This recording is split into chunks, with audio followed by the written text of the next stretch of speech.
தாமத திருமணம் அப்படின்னு ஒரு விஷயம் வரும் பொழுது ஜாதக ரீதியாக என்ன மாதிரியான விஷயங்கள் இருந்தால் தாமத திருமணம் ஆகும்? திருமணம் அப்படின்னு வரும்பொழுது ஜென்சி கிட்ஸ்க்கு வந்து சீக்கிரமாக நடந்துருது. 90s கிட்ஸ்க்கு வந்து இன்னுமே வந்து கஷ்டப்பட்டுட்டு தான் இருக்காங்க. ஸோ இதுக்கு எல்லாமே வந்து கால சூழ்நிலைகள் தான் காரணமா இல்லை அவங்களோட ஜாதக அமைப்பு தான் காரணமா சார்? உண்மையிலேயே வந்து ஒரு மனிதனுக்கு தோஷம் இல்லாத ஜாதகமாக இருந்தால் 24 வயசுலலாம் திருமணம் ஆகிடும். அதுக்கு என்ன காரணம் அப்படின்னு கேட்டிங்கன்னா, ஏர்லியராக மேரேஜ் ஆகி டிவோர்ஸ் ஆகி இன்னொரு திருமணம் அப்படின்னால போகிறாங்க. ஆனால் ஒரு சிலருக்கெல்லாம் என்ன சொல்கிறாங்கன்னா உங்களுக்கு தாமத திருமணம் தான் பெஸ்ட் அப்படின்னு சொல்கிறாங்க. அதாவது அவங்க திருமண நேரத்தின் போது வரக்கூடிய தசாபுத்திகள் தான் காரணம். இப்போ ஒருத்தருக்கு வந்து 24 வயசு ஆகுதுன்னு வச்சுக்கிறோம் பேசுது. அப்போ அவருக்கு கேது தசை ஆரம்பிக்குது. கேது தசையில் திருமணம் பண்ணால் ஜாதகத்தில் வந்து இந்த மாதிரியான கிரக நிலைகள் இருந்தால் தாமத திருமணம் தான் அப்படின்னு சொல்கிறீங்க. ஆனால் தாமத திருமணம் ஆனாலுமே நிறைய பேர் வந்து லைஃப்பில் பிரச்சனைகள் சந்திச்சுட்டு தான் இருக்காங்க. தொடர்ந்து 3 திருமணத்திற்கு சென்று தாலி கட்டுவதை பார்த்தீங்கன்னு சொன்னால் அடுத்து 4வது திருமணம் உங்கள் திருமணமாக தான் இருக்கும். ஆஸ்ட்ரோ தமிழ் அன்பு நேயர்களுக்கு வணக்கம். நம்ம சேனலில் தொடர்ந்து ஜோதிடம் ஆன்மீகம் சார்ந்த நிறைய இன்ட்ரெஸ்டிங்கான விஷயங்கள் வந்து பார்த்துட்ருக்கோம். ஸோ அந்த வகையில் இன்னைக்கு ஜோதிடம் சார்ந்த விஷயங்கள் பேசுறதுக்காக நம்ம கூட மதுரையிலிருந்து மணிகண்ட ஸ்ரீனிவாசன் அவர்கள் இணைந்திருக்கிறாங்க. வணக்கம் சார். ஓம் ராட் சுப்பிரமணிய நமக, ஓம் காயத்ரி தேவிய நமக. பெற்றெடுத்த தாய் தந்தையரையும் மதுரை அரசால் மீனாட்சியையும் வணங்கி அஸ்ட்ரோ தமிழா நேயர்களுக்கு அன்பான வணக்கம். பொதுவாக பார்த்தீங்கன்னா நம்ம எல்லாரோட வாழ்க்கையிலையுமே ஏதாச்சும் ஒரு பிரச்சனைகள் வந்து சந்திச்சுட்டு தான் இருக்கோம். அதில் குறிப்பாக திருமணம் சார்ந்த விஷயங்களில் நிறைய பேர் வந்து பிரச்சனைகள் சந்திச்சுட்டு இருக்காங்க. ஸோ நம்ம ஊரில் ஜோதிடர்கள் நிறைய பேர் இருக்காங்க. என்னதான் அவங்க கிட்ட வந்து நம்ம கேட்டு முறையாக வந்து திருமணம் பொருத்தம் எல்லாம் பார்த்து நம்ம திருமணம் பண்ணாலுமே திருமண வாழ்க்கையில் நிறைய விதமான பிரச்சனைகள் சந்திக்கிறாங்க. ஸோ அதில் ஒரு முக்கியமான பிரச்சனை என்ன அப்படின்னு பார்த்தீங்கன்னா தாமத திருமணம். ஸோ இன்றைக்கி வந்து டீட்டெயில்டாக நம்ம அதை பற்றி தான் பேச போகிறோம். ஸோ தாமத திருமணம் அப்படின்னு ஒரு விஷயம் வரும் பொழுது ஜாதக ரீதியாக என்ன மாதிரியான விஷயங்கள் இருந்தால் தாமத திருமணம் ஆகும்? ஏன்னா ஒரு சில ஜாதகத்துல எல்லாம் இந்த கிரக நிலைகள் இப்படி இருந்ததுன்னா அவங்களுக்கு வந்து தாமத திருமணம் தான் அப்படின்னு சொல்றாங்க. ஸோ இதெல்லாம் வந்து உண்மையா? தாமத திருமணத்துக்கு என்ன மாதிரியான காரணங்கள் இருக்கு அப்படின்னு சொல்லி நம்ம நேயர்களுக்காக டீட்டெயிலாக கொஞ்சம் சொல்லுங்க சார். முதல்ல திருமணத்துக்கான கிரகம் எதுன்னு பார்த்தீங்கன்னா சுக்கிர பகவான் தான். ஜாதகத்தில் சுக்கிர பகவானுடைய நிலையை பொறுத்து தான் நம்ம அவனுடைய திருமண வாழ்க்கை எப்படி இருக்கிறத நம்ம சொல்ல முடியும். லக்கணத்துக்கு 7ஆம் இடத்ததிபதியும் திருமணத்தை குறிக்கக்கூடியவர் தான். அப்போ இந்த 7ஆம் இடத்ததிபதியும் சுக்கிரனுடைய நிலை ஜாதகத்தில் எப்படி இருக்குது என்பதை பொறுத்து அவனுடைய திருமண வாழ்க்கை நல்லா இருக்குமா நல்லா இருக்காதா இல்லை எப்போ அமையும் என்றதை வந்து நம்ம சொல்ல முடியும். இப்போ இந்த சுக்கிர பகவான் ஜாதகத்தில் பார்த்தீங்கன்னா நீசம் பெற்றிருக்காருன்னு வச்சுக்கிறோம். நீசம்னா பலம் இழத்தல். அப்போ தன்னுடைய முழு பலத்தையும் இழந்துடுறாரு. அப்போ திருமணத்தை ஏற்படுத்தக்கூடிய சுக்கிர பகவான் நீசம் பெற்றுட்டாருன்னா அப்போ திருமண வாழ்க்கை எப்படி இருக்கும்? அப்போ கேள்விக்குறியாகி விடுது. அப்போ தாமத திருமணன்றதும் இயற்கையாகவே வந்துடுது. அதே மாதிரி 7ஆம் இடத்ததிபதியும் பலம் இழந்துட்டாருன்னா ஜாதகத்தில் இப்போ 6, 8, 12 இந்த மாதிரியான இடங்களில் மறைஞ்சிட்டாங்கன்னா அப்போ அவர் பலம் இழந்துட்டார். அப்போ அந்த காரகத்துவம் அந்த பலன்கள் வந்து நமக்கு கிடைக்காது, சீக்கிரமாக கிடைக்காது. அப்போ அதில் தடைகள் தாமதங்கள் பிரச்சனைகள் எல்லாத்தையும் சந்தித்து தான் அவங்க அதை அடைய முடியும். இந்த மாதிரியான பல காரணங்கள் நம்ம சொல்ல முடியும். அது மட்டும் இல்லாமல் இந்த சுக்கிர பகவான் யாரோட சேர்ந்துருக்காரு அப்படின்றதையும் பார்க்கணும். இப்போ குறிப்பாக கேது பகவான் ஒரு கிரகம் இருக்கார். இருக்கிறதுலே ரொம்ப விசித்திரமான ஒரு கிரகம் கேது பகவான் தான். அதாவது ஆரம்பமும் அவர் தான், முடிவும் அவர் தான் இந்த கேது பகவான். அது மட்டும் இல்லாமல் கேது பகவான்னா முடக்கக்கூடியவர்னு அர்த்தம். எந்த கிரகத்தோட சேர்றாரோ அந்த கிரகத்தை வந்து முடக்கக்கூடியவர். இப்போ எப்படி சூரியனை வந்து மேகம் மறைக்குதுன்னு சொல்கிறோம், அந்த மாதிரி இந்த கேது பகவான் இந்த சுக்கிரனோட சேர்ந்துட்டாருன்னா திருமண வாழ்க்கை என்பது ரொம்ப தடைபடும், தாமதப்படும். இப்போ குறிப்பாக 30 வயசு 35 வயசு 40 வயசு கூட போயிடும். திருமணம் நடக்கும், ஆனால் லேட்டாகி நடக்கும்.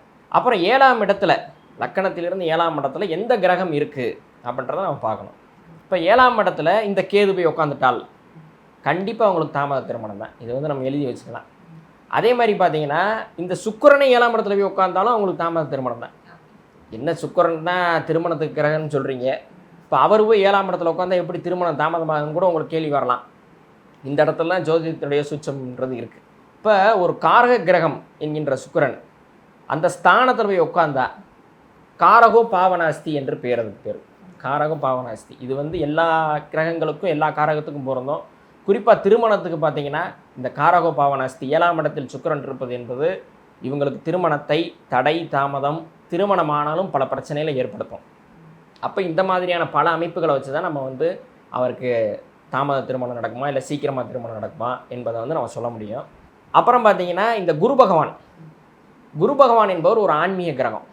இப்போ அவர் 7ஆம் இடத்துல உட்கார்ந்தாலும் ஒரு சிலருக்கு தடை தாமதம் ஏற்படும். இருக்கிறதுலே மெதுவாக சுற்றக்கூடிய கிரகம் எதுன்னு பார்த்தீங்கன்னா சனி பகவான். அவர் இந்த 7ஆம் இடத்துல உட்காந்துட்டாருன்னா ஒரு மெதுவாக அந்த விஷயத்தில் வந்து நடக்கும். பல அவமானங்களை சந்தித்து தான் அவங்க திருமணத்தையும் அடைய முடியும். இந்த மாதிரியான பல காரணங்கள் சொல்லலாம்.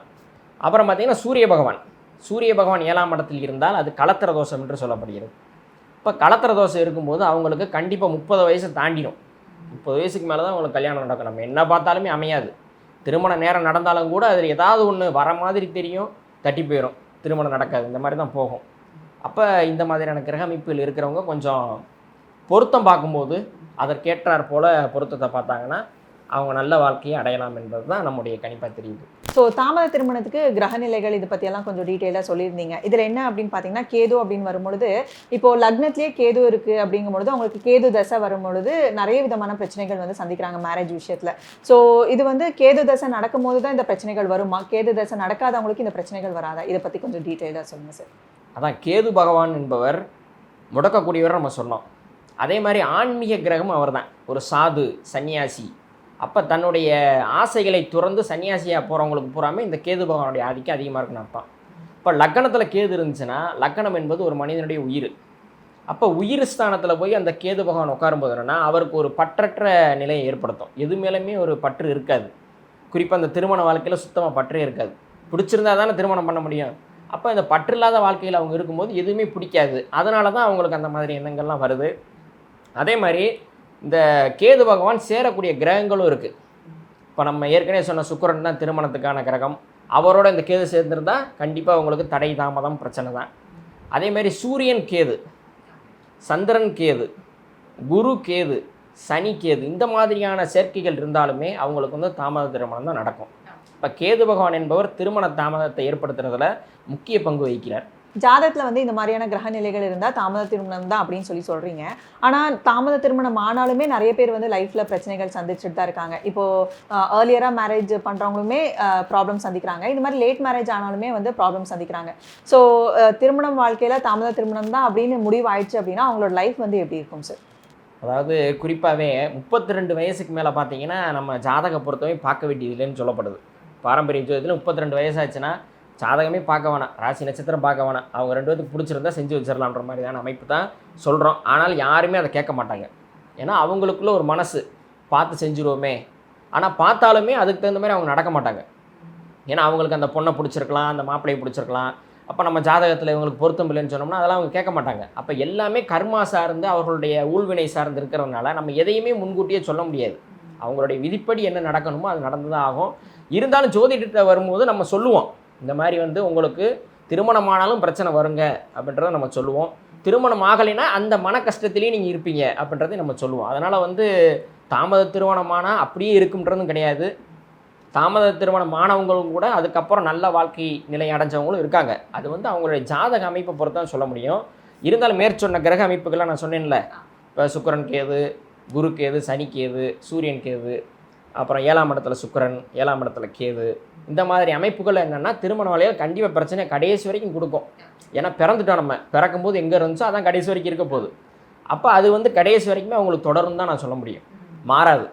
அதனால் நம்ம ஒன்றும் பயப்பட வேண்டியதில்லை. அதற்கேற்றாற் போல் சில ஆன்மீக வழிபாடுகள்லாம் செஞ்சுட்டு அதுக்கு தகுந்த மாதிரியான பொருத்தங்கள் நம்ம பார்த்துட்டு இருந்தோம்னா கண்டிப்பாக அது மாறும். அது மட்டும் இல்லாமல் தாமத திருமணம் ஆகும் ஒரு சிலருக்கு வந்து ஜாதக பொருத்தம் வந்து சரியாக பார்க்கணும். இப்போ இந்த சுக்கிரன் கேதுன்னா அதுக்கு ஏற்ற மாதிரியான பொருத்தங்கள் நம்ம பார்க்கணும். இப்போ அதே மாதிரி குரு கேது, சனி கேது, இந்த மாதிரியான கிரக அமைப்புகள் பூரா அதுக்கேற்ற மாதிரியான பொருத்தங்கள் நம்ம பார்த்து செஞ்சு வச்சோம்னா அவங்களுடைய வாழ்க்கை என்பது சிறப்பாக இருக்கும். ஓகே. ஆனால் நிறைய பேர் பார்த்தீங்கன்னா இப்போ தாமத திருமணம் அப்படின்னு அவங்களுக்கு தெரிஞ்சிருச்சு அப்படின்னா ஒரு 35-40 வயசு இருக்குது அப்படின்னா அவங்கள வந்து ஜாதகமே பார்க்க மாட்டாங்க. பொண்ணு கிடைச்சா போதும் அப்படின்னு சொல்லி தான் பார்ப்பாங்க. ஆனால் திருமணத்துக்கு அப்புறம் இந்த மாதிரி பிரச்சனைகள் வரும் பொழுது முன்னாடியே பார்த்துக்கிறது வந்து சரியா, என்ன ஏஜாக இருந்தாலுமே வந்து முன்னாடியே பார்த்துக்கிறது வந்து சரியா சார்? அதாவது மேடம், ஒன்று வந்து ஜோதிடத்தை நம்பணும். ஜோதிடத்தை நம்பினா முழுமையாக அதில் இறங்கணும். இல்லைன்னா நம்ம ஜாதகமே பார்க்கக்கூடாது. இப்போ எல்லோரும் என்ன பண்ணுறாங்கன்னா, ஒரு 30 வயசை கடந்துருச்சு ஒருத்தருக்கு, அவர் வந்து பொண்ணு கிடைக்கல, மாப்பிள்ளை கிடைக்கலன்னு சொல்லிட்டு ஜாதகம் பார்க்குறாங்க. அப்போ உங்களுக்கு வந்து இந்த மாதிரியான கிரகமைப்புகள்லாம் இருக்குது, உங்களுக்கு ஒரு 33-34 வயசுலாம் திருமணம் ஆகுன்னு நம்ம சொல்லிடுறோம். அதே மாதிரி 33-34 வயசில் ஒரு வரனோ வதுவோ வருதுன்னு வச்சுக்கிடுவோம். அப்போ அவங்க எதையுமே யோசிக்காமல் பண்ணிடுறாங்க. ஏன்னா அவங்களுக்கு முன்னாடியே நம்ம சொல்லியிருக்கோம், உங்களுக்கு வந்து தாமத திருமணம் தான் நடக்கும், திருமணமானாலும் உங்களுக்கு பிரச்சனையாக தான் போகும், கொஞ்சம் கவனமாக இருக்கணும், பொறுத்து அதுக்கேற்ற மாதிரி பார்க்கணும்னு நம்ம சொல்லியிருப்போம். ஆனால் அவங்க அதெல்லாம் மறந்துடுவாங்க. ஏன்னா 33 34 வயசாச்சு. அப்போ அவங்களுக்கு வந்து பொண்ணு கிடைக்கிறது பெருசு. வழியை வந்து கொடுக்க வர்றாங்க, நம்ம வந்து இதை வேண்டாம்னு சொல்லக்கூடாது, இது எதுக்கு ஜாதகத்தை பார்த்துக்கிட்டு வேண்டாம் அப்படின்னு சொல்லி அவங்க முடிச்சிடுறாங்க. முடிச்சு ஒரு வருஷம் 2 வருஷம் போக போக தான் தெரியுது அவங்களுக்குள்ள ஒரு ஒற்றுமை இல்லை, ஒரு விட்டு கொடுக்குற மனப்பான்மை இல்லை, சண்டை வந்துடுது, டைவர்ஸ் வரைக்கும் போயிடுது. இதெல்லாமே வந்து அவங்களோட தசாபுத்தி தான் காரணம். ஆமாம், தசாபுத்தியும் காரணம், ஜாதகத்தில் இருக்கக்கூடிய கிரக அமைப்புகளும் காரணம். இப்போ நம்ம சொன்னோம்ல, மேற்சொன்ன கிரக அமைப்புகள் பூராமே இதெல்லாம் வந்துடும். குறிப்பாக சுக்கிரன் கேது மற்ற அமைப்புகளும் வந்துடும். அதே மாதிரி ராசி பொருத்தங்களும் இதில் வரும். அவங்களுடைய ராசி ஒன்றுக்கு ஒன்று பகையாக இருந்தாலோ லக்கணம் ஒன்றுக்கு ஒன்று பகையாக இருந்தாலும் 2 பேத்துக்குமே பிடிக்காது. அப்போ என்னென்னா அந்த நேரத்தில் அவங்களுக்கு ஏதோ ஒரு காரணத்தினால, அதாவது தசாபுத்தி கர்மா 2 சேர்ந்து அவங்களுக்கு திருமணத்தை பண்ணி வச்சிருது. அடுத்தடுத்து நடக்கக்கூடிய புத்திகள் வந்து அவங்களுக்கு பிரச்சனை ஏற்படுத்தி பிரிவை ஏற்படுத்துது. அப்போ என்னென்னா லேட்டாக ஆனாலும் கூட அவங்க ஜாதகத்தை ஒரு மாதிரி பார்த்துக்கிறது நல்லது. இல்லை லேட்டாகுது பிரச்சனை ஆயிடுச்சு அப்படின்னு சொன்னால் ஜாதகமே பார்க்கவே கூடாது, எப்பயுமே பார்க்கக்கூடாது.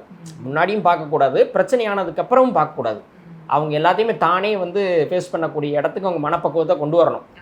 அதை விட்டுட்டு ஜாதகமும் பார்ப்போம், அந்த நமக்கு தேவையான நேரத்தில் ஜாதகம் பார்க்க மாட்டோம், ஏன்னா அவங்களுக்கு பொண்ணு கிடைக்கிது வயசாயிருச்சுன்னு நினச்சிட்டு. அப்போ 2 தன்மையாக இருக்கக்கூடாது மக்கள். ஒன்று ஜாதகத்தை பார்த்தா அதில் உள்ள முறைப்படி பொருத்தம் இருந்தால்தான் பண்ணணும், இல்லைன்னா பண்ணக்கூடாது. இல்லை நமக்கு பொண்ணு கொடுக்குறாங்கன்னு நினச்சி பண்ணாங்கன்னா அது வந்து கண்டிப்பாக பிரச்சனை கொண்டு தான் முடியும். ஓகே. ஸோ தாமத திருமணம் அப்படின்னு பார்க்கும்போது இப்போ ஒரு வீட்டில் வந்து 2 ஜென்ரேஷனான பீப்புள் இருக்காங்கன்னு வச்சுக்கோங்க. ஃபார் எக்ஸாம்பிள் இப்போ 90s கிட்ஸும் இருக்காங்க, ஜென்சி கிட்ஸும் இருக்காங்க.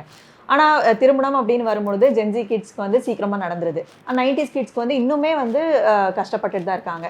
ஸோ இதுக்கு எல்லாமே வந்து கால சூழ்நிலைகள் தான் காரணமா, இல்லை அவங்களோட ஜாதக அமைப்பு தான் காரணமா சார்? இதை பற்றியும். அதாவது எந்த தலைமுறையாக இருந்தாலுமே அவங்களுடைய தனிப்பட்ட ஜாதகம் தான் வேலை செய்யும்.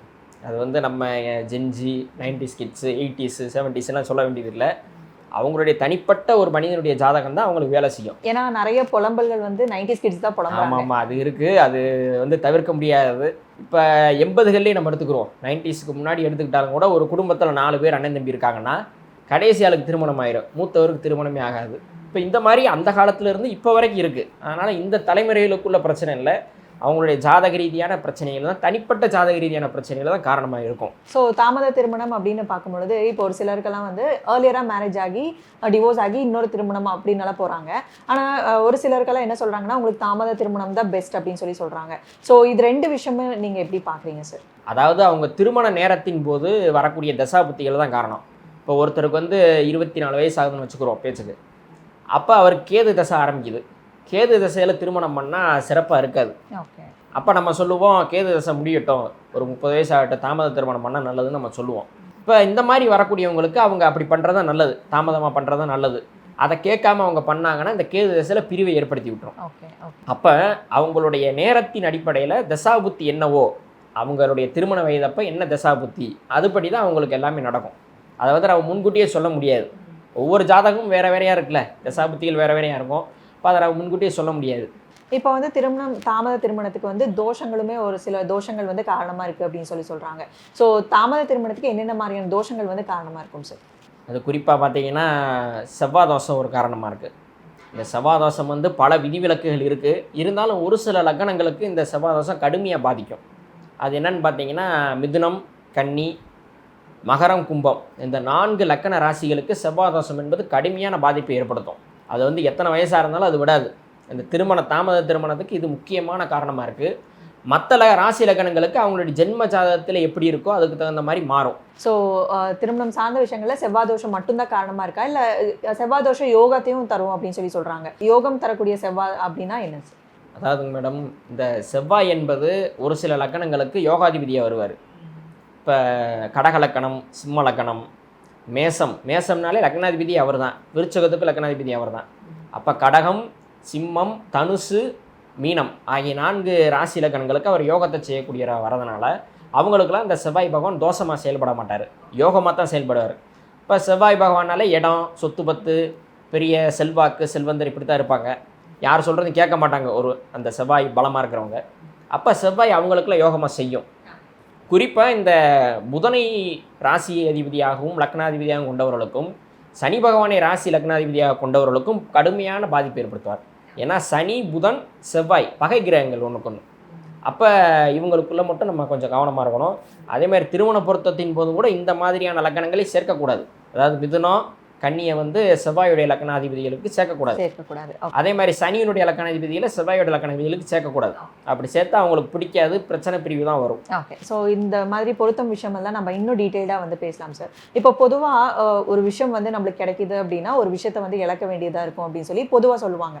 திருமணம் சார்ந்த விஷயத்துலையுமே வந்து இப்போ தாமத திருமணம் நடக்குது அப்படின்னா அவங்களுக்கு வந்து யோகம் அப்படின்னு ஒரு சில விஷயங்கள் இருக்கும் இல்லையா? ஃபார் எக்ஸாம்பிள் வந்து அவங்களோட கெரியராக இருக்கட்டும், அவங்களோட படிப்பு விஷயமா இருக்கட்டும், அதுல எல்லாம் வந்து ஸ்ட்ராங்காக இருப்பாங்க. ஸோ அவங்களோட ஜாதக அமைப்பே வந்து அப்படி இருக்குமா சார்? இப்போ தாமத திருமணம் தான் ஆகுது அப்படின்னா என்ன மாதிரியான விஷயங்கள் வந்து அவங்களுக்கு பாசிட்டிவாக நடக்கிறதுக்கான வாய்ப்புகள் இருக்கு? அதான் அது ஒரு காரணம் தான் மேடம். அதாவது திருமணம் வந்து தள்ளி போகுதுன்னா அவங்க ஒன்று படிப்பாங்க, ஒரு வேலை பார்ப்பாங்க. அப்போ படிக்கிறதுக்கான ஒரு காலம் எடுத்துக்கிறோம். இப்போ டாக்டருக்கு படிக்கிறாங்கன்னா எம்பிபிஎஸ் எம்டி இப்படி போகும்போது அதுக்கான ஒரு கால அளவு எடுத்துக்கிறோம்.